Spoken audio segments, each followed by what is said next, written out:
मित्रांनो, microbiology in Marathi या चॅनलमध्ये आपले स्वागत आहे. तर ह्या व्हिडिओमध्ये आपण specific high performance liquid chromatography याच्यामध्ये कोणकोणते कंपोनंट येतात, तसेच याचे ॲडव्हांटेजेस, डिसॲडव्हांटेजेस, ॲप्लिकेशन आणि याचं मेन प्रिन्सिपल काय आहे ह्या टेक्निकचं, ते आपण ह्या व्हिडिओमध्ये पाहणार आहोत. आणि आपण हा जो टॉपिक डिस्कस करतो आहे त्याच्या ऑलरेडी नोट्स मी टेलिग्राम चॅनलवरती टाकलेल्या आहेत आणि टेलिग्राम चॅनलची जी लिंक आहे ती डिस्क्रिप्शनमध्ये मी दिलेली आहे. तर चला आता व्हिडिओ सुरुवात करूया. सर्वात प्रथम हाय परफॉर्मन्स लिक्विड क्रोमॅटोग्राफीला आपण शॉर्टमध्ये HPLC सुद्धा म्हणतो. ही एक ॲनालिटिकल टेक्निक आहे ज्याच्याद्वारे आपण सेपरेशन, आयडेंटिफिकेशन आणि क्वांटिफाय करू शकतो कंपोनंटला जे की मिक्सचरमध्ये प्रेझेंट असतं. आणि पर्टिक्युलरली जर हे जे कंपाऊंड आहेत ते आपण जे काही थर्मली अनस्टेबल असतील किंवा हाय मॉलिक्युलर वेट असेल किंवा काही ज्या अजून ज्या टेक्निक आहे गॅस क्रोमॅटोग्राफी ज्याला अनस्टेबल असतील, त्या ह्या जे काही टेक्निक आहे त्याच्यामध्ये जास्त प्रमाणात यूज करून हे जे काही कंपोनंट आहेत त्याचं सेपरेशन वगैरे केलं जातं, आयडेंटिफिकेशन केलं जातं आणि तसंच त्याचं क्वांटिफिकेशन हे सुद्धा या टेक्निकमध्ये केलं जातं. तर मेन ह्या टेक्निकचे जे प्रिन्सिपल आहे ते हे जे काही प्रिन्सिपल आहे ते सगळ्यात पहिल्यांदा डिफरन्शियल इंटरॅक्शन जे काही ॲनालाइटचं आहे, जे की स्टेशनरी फेज आणि मोबाईल फेज सोबत जे काही त्याचं डिफरन्शियल इंटरॅक्शन आहे ॲनालाइटचं त्याच्यावरती बेस्ड असतं. ज्यावेळेस सॅम्पल मिक्सचर आपण इंजेक्ट करतो कॉलममध्ये, पॅक कॉलममध्ये ज्यावेळेस आपण ते इन्सर्ट करतो स्टेशनरी फेजमध्ये. स्टेशनरी फेज काय असतं, एक सॉलिड सपोर्ट असतं, सॉलिड कोटेड असतं, जे की लिक्विड फेज पण त्याच्यात असतं पण ते सॉलिड असतं, ते मुवेबल नसतं. आणि मोबाईल फेज हे मुवेबल असतं.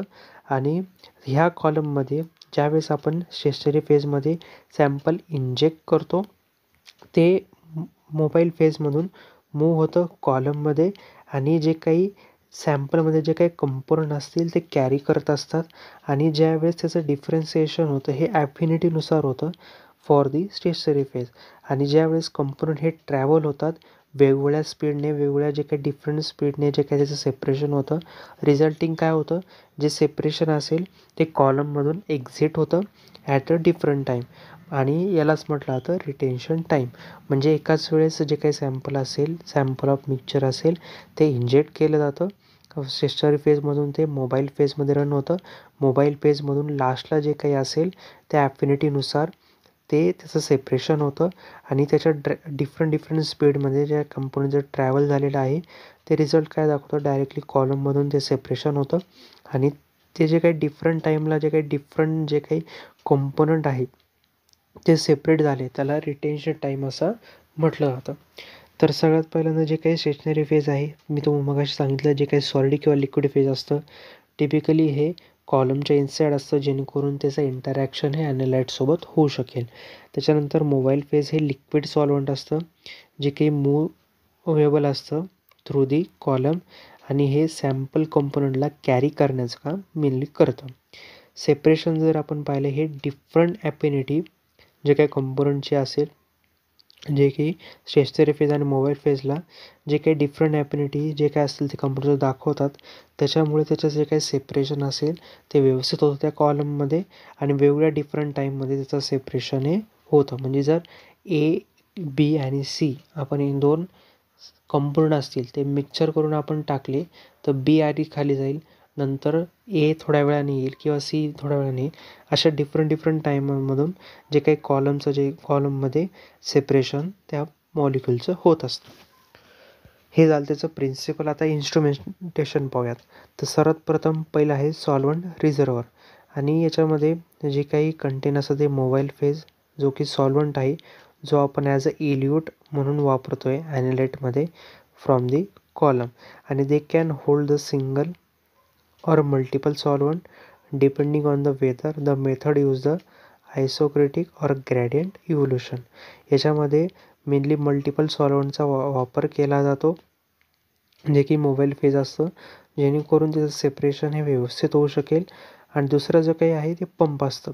हे जे काही पंपचं काय काम आहे, मोबाईल फेजमध्ये जे काही कॉन्स्टंट फ्लो रेट आहे तो मेंटेन असला पाहिजे आणि ह्या पंपला हाय प्रेशर आपल्याला प्रोव्हाइड करावं लागतं, जे की रेंज आहे त्याची 500 ते 1000 PSI. आणि हे जे SPLC जे आहे ते हाय प्रेशरमध्ये ऑपरेट होतं, जेणेकरून मोबाईल फेजमध्ये जे काही पॅक कॉलममध्ये आहे पूर्णपणे जे काही पुश करण्याचं काम त्या कॉम्पोनंटला करत असतं. त्याच्यानंतर इंजेक्टर, जे की सॅम्पल इंजेक्ट करायला आपल्याला वापरलं जातं. हे मॅन्युअली पण असतं आणि ऑटोमेटेडसुद्धा असतं इंजेक्टेड सिस्टीम, जेणेकरून जे काही किंवा सिरिंजने असेल किंवा सॅम्पल लूप असेल त्याच्याद्वारे हे मेनली डायरेक्टली सॅम्पल जे काही असेल ते त्या कॉलममध्ये इंजेक्ट हे केलं जातं. त्याच्यानंतर कॉलमचा जर विचार केला तर कॉलममध्ये मेनली जे काही पॅक असतात आणि कॉलम मध्ये स्टेशनरी फेज हे पूर्णपणे पॅक असतं, जे की सॉलिड आणि लिक्विड कोटेड सॉलिड असतं, जेणेकरून मेन कॉम्पोनंट असतील किंवा त्याचं सेपरेशन हे त्याचं ॲन्युलेटचं जास्त प्रमाणात होऊ शकेल. आणि कॉलम लेंथ किंवा जे काही डायमीटर असेल किंवा स्टेशनरी फेज असेल ते टाईपली मेनली सिलिकाचं किंवा पॉलिमेरिक असेल किंवा रिव्हर्स फेज जे काही मटेरियल असेल त्याचा वापर करून जे काही इन्फ्लुएन्स करतं सेपरेशनला, त्याची इफिशियन्सी वाढवतं. आणि याच्यामध्ये मेनली जर आपण पाहिलं तर सगळ्यात पहिल्यांदा मोबाईल फेज असतं, जे की सॉल्वंट असतं. त्याच्यामध्ये मिक्सचर असतात कंपोनंटचे. त्याच्यानंतर आपण जर पाहिलं जे काही स्टेशनरी फेज आहे किंवा कॉलम आहे तर कॉलमलाच डायरेक्टली स्टेशनरी फेज हे अटॅच असतं. त्याच्यामध्ये इंजेक्टरद्वारे सॅम्पल हे टाकलं जातं. टाकल्यानंतर वेगवेगळ्या टायमानुसार जे काही कंपोनंट असेल ते सेपरेट होतात आणि खाली सगळ्यात मेनली डिटेक्टर डिटेक्ट करतं. त्या डिटेक्टरचं काय काम असतं, जे की सेपरेशन झालेले जे काही कंपोनंट असेल त्याला डिटेक्ट करायचं. त्यामध्ये वेगवेगळे डिटेक्टर वापरले जातात. पहिले आहे UV विजिबल ॲब्झॉर्प्शन डिटेक्टर, जे की ॲब्झॉर्प्शन जे काही लाईटचं ॲब्झॉर्प्शन असेल ते स्पेसिफिक वेव्हलेंथला मेजर करत असतं. तसंच रिफ्रॅक्टिव्ह इंडेक्स डिटेक्टर जे काय आहे ते रिफ्रॅक्टिव्ह इंडेक्स कसा चेंज होतो आहे त्या ॲनलाईटचा ते डिटेक्ट करतं. फ्लोरेसन डिटेक्टर काय करतं, फ्लोरेसन्स जो काय असेल तो डिटेक्ट करतो. मास स्पेक्ट्रोमीटर काय करतं, आयडेंटिफिकेशन आणि क्वांटिफिकेशन करायचं काम करतं, जे की डिपेंड ऑन दी आणि based on the mass to charge ratio. आणि इव्हॅपोरेटिव्ह लाईट स्कॅटरिंग डिटेक्टर काय करतं, नॉन UV जे काही ॲब्सॉर्बिंग कंपाऊंड असतील त्याला डिटेक्ट करण्याचं काम करतं. डिटेक्टर डिटेक्ट करतं आणि लास्टला जे काही ॲक्युलेशन सिस्टीम असेल ती काय करते, कम्प्युटरला जॉईंट असतं. ते डिटेक्टरने डिटेक्ट केलेला जो काही डाटा असेल तो कम्प्युटरमध्ये टाकला जातो आणि त्याच्यानंतर एक जे काही कंपोनंटचे वेगवेगळ्या डिफरंटचे क्रोमॅटोग्राम तयार होतात, जनरेट होतात आणि जे काही सॉफ्टवेअर असेल ते रिटेन्शन टाईम पूर्णपणे ॲनलाईज करतं. तो त्या वेगवेगळ्या कंपोनंटचा पीक एरिया असेल तो डिटेक्ट करतं. त्याचे पॅरामीटर असतील तर त्याच्यानुसार मग क्वालिटेटिव्ह आणि क्वांटिटेटिव्ह ॲनालिसिस त्या कंपोनंटचा आपण करू शकतो.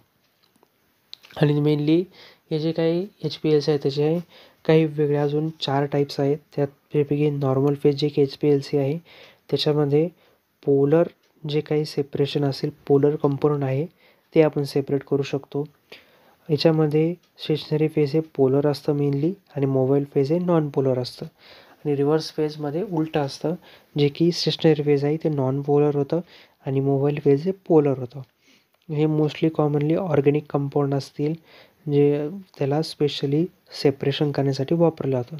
आयन एक्सचेंज HPLCमध्ये जे काही प्रोटीन असतील, पेप्टाईड असेल किंवा चार्ज जे काही कंपाऊंड आहे त्याच्यात नावातच आहे आयन एक्सचेंज, म्हणजे जे काही आयन असलेले जे काही चार्ज कंपाऊंड असतील, आयोनिक स्पेसिस असतील ते सेपरेट करायला मदत करतं.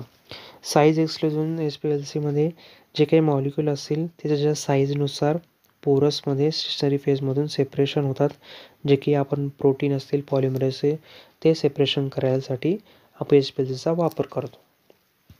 त्याच्यानंतर याचे ॲप्लिकेशन जर पाहिलं तर फार्मास्युटिकल इंडस्ट्रीमध्ये जे काही फार्मास्युटिकल प्रोडक्ट आहे त्या ड्रगचे कंपाऊंडचं जे काही प्युरिफिकेशन आहे त्यासाठी मेनली यूज केलं जातं.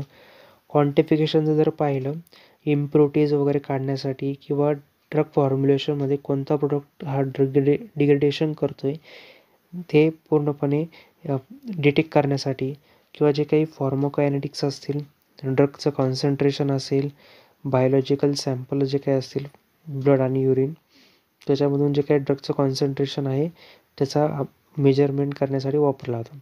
एन्व्हायरमेंटलमध्ये जर आपण पाहिलं, वॉटर आणि सॉईल टेस्टिंग म्हणजे जे काही पेस्टिसाईड असतील, हार्बिसाईड असतील, जे काही इंडस्ट्रियल केमिकल असेल, ते एन्व्हायरमेंटल सॅम्पलमधून HPLC थ्रू आपण जे काही पोल्युटंट असतील ते डिटेक्ट करण्यासाठी आपण वापरू शकतो. कारण की जे सॅम्पल असतात त्याच्यामध्ये हार्बिसाईड पण असतात, पेस्टिसाईड असतात. मग याला ॲज आपण कंपोनंट म्हणून डिस्क्राईब करू शकतो आणि वेगवेगळ्या त्या पेस्टिसाईडचा वेगळा पीक दिसेल आपल्याला क्रोमॅटोग्रामवरती, सॉफ्टवेअरवरती, आणि हर्बिसाईडचा असेल किंवा इंडस्ट्रियल केमिकलचा वेगळा जो काही असेल तो पीक दिसतो आपल्याला. त्याच्यानंतर आपण पोल्युटंट जे काही हेवी मेटल असतील ते कंटॅमिनंट वगैरे जे काही असतील त्याला मॉनिटर करण्यासाठी सुद्धा वॉटरमध्ये, एअरमध्ये जे काही कंपाऊंड आहेत, ऑर्गॅनिक कंपाऊंड आहेत, त्याचासुद्धा मॉनिटर करण्यासाठी किंवा डिटेक्ट करण्यासाठी याचा वापर हा केला जातो. तसंच जर आपण पाहिलं फूड टेक्नॉलॉजीमध्ये जे काही फूड ॲडिटिव्हिटीज असतील किंवा प्रिझर्वेटिव्ह असतील किंवा कंटॅमिनंट असतील त्या फूड प्रोडक्टमध्ये, ते सुद्धा डिटेक्ट करण्यासाठी आपण वापरलं जातं. फ्लेवरमध्ये ॲरोमॅटिक कंपाऊंड त्याचं क्वांटिफिकेशन आणि सेपरेशन करण्यासाठी वापरलं जातं. आणि सगळ्यात मेनली जे काही प्रोटीन असतील, पेप्टाईड असतील, बायोपॉलिमर असेल किंवा जे काही बायोमार्कर असतील क्लिनिकल रिसर्चमध्ये, त्याचा स्टडी करण्यासाठी किंवा सेपरेशन करण्यासाठी याचा वापर केला जातो. आणि क्वांटिफिकेशन असेल एखाद्या ड्रगचं किंवा ब्लडमध्ये, युरिनमध्ये किंवा टिश्यू सॅम्पलमध्ये टॉक्झिन असतील ते डिटेक्ट करण्यासाठी, किंवा पॉयझन असेल किंवा त्या ड्रगमध्ये जे काही बॉइल्ड फ्लूइड असेल ते डिटेक्ट करण्यासाठी, आणि जे काही रिसर्च पर्पजमध्ये प्युरिफिकेशनसाठी, तसंच ॲनालिटिकल केमिस्ट्रीमध्ये जे काही कॉम्प्लेक्स मिक्सचर आहे ते आयडेंटिफाय करून त्याचं क्वांटिफिकेशन करून त्या केमिकल कंपोनंटचा पुढे सेपरेशन वेगळे करून आयडेंटिफिकेशन करून वेगवेगळ्या टेक्निकमध्ये आपण तो जो काही कंपाऊंड असेल ते वापरू शकतो. तसंच जर आपण पाहिलं ॲडव्हान्टेजेसचा विचार केला, ही जी टेक्निक आहे याच्यामध्ये व्हेरी लो कॉन्सन्ट्रेशनमध्ये आपण जे काही कंपाऊंड आहे ते डिटेक्ट करत असतो. ह्याच्यामध्ये organic compound, inorganic, ionic, non ionic, polar, non polar असे वेगवेगळे जे काही म्हणजे रेंजचे जे काही सॅम्पल आहे ते सुटेबल होऊन त्याच्यातलं जे काही कंपाऊंड आहे ते आपण डिटेक्ट करू शकतो. जर याचा स्पीड जर आपण पाहिला, ट्रेडिशनल जे काही कॉलम क्रोमॅटोग्राफी त्याच्यापेक्षा जास्त याचं ॲनालिसिस फास्टर आहे. हाय रिझोल्युशनमध्ये आपलं जे काही सेपरेशन असेल ते कंपाऊंडचं आपल्याला होतं. आणि जर आपण पाहिलं वेगवेगळे जे काही डिफरंट सॅम्पल आपण एकाच वेळेस टाकले तर म्हणजे काही डिटेक्टर असतील ते वेगवेगळे जे काही कंपाऊंड असतील ते डिटेक्ट करायला मदत करत असतं. ते झालं त्याचे ॲडव्हान्टेजेस. डिसॲडव्हान्टेजेस जर आपण पाहिलं, हे एवढं मोठे जे काही टेक्निक आहे त्याला कॉस्टिंग पण खूप लागतं. म्हणजे जे काही त्याचे मेंटेनन्स असेल, ऑपरेटर असतील, रेजंट असतील, सॉल्व्हंट असतील, जे काही कॉलम आहे ते खूप कॉस्टली असतं. आणि हे जे काही टेक्निक आहे तिला एक आता एक्सपिरियन्स पर्सन किंवा स्किल ऑपरेटरचीच गरज लागते, जेणेकरून जर त्याच्यामध्ये जर काही बिघाड झाला तर मग त्याला लगेच समजलं पाहिजे ते त्याच्यामध्ये काय चेंजेस करून किंवा जे काही कॉलम आहे तो बदलून आपण लगेच ते पुढचे जे काही सिस्टीम असेल ते चालू केलं पाहिजे. मग असाच एखादा स्किल ऑपरेटर याच्यासाठी लागतो. आणि हे जे काही केअरफुल प्रिपरेशन असेल ते डिटेक्टरला डॅमेज न होता किंवा क्लॉगिंग वगैरे ॲवॉइड करून सगळे हे जे काही प्रोसेस आहे ती केली जाते. मेनली जर आपण पाहिलं तर उपयोग खूप जास्त प्रमाणात आहे, थोडं कॉस्टली पण पडत आहे HPLC. त्याचे रेजंट असतील आणि याला एक स्किल ऑपरेटरची गरज लागते. हे त्याचे मेन डिसॲडव्हान्टेजेस आपल्याला पाहायला मिळतात.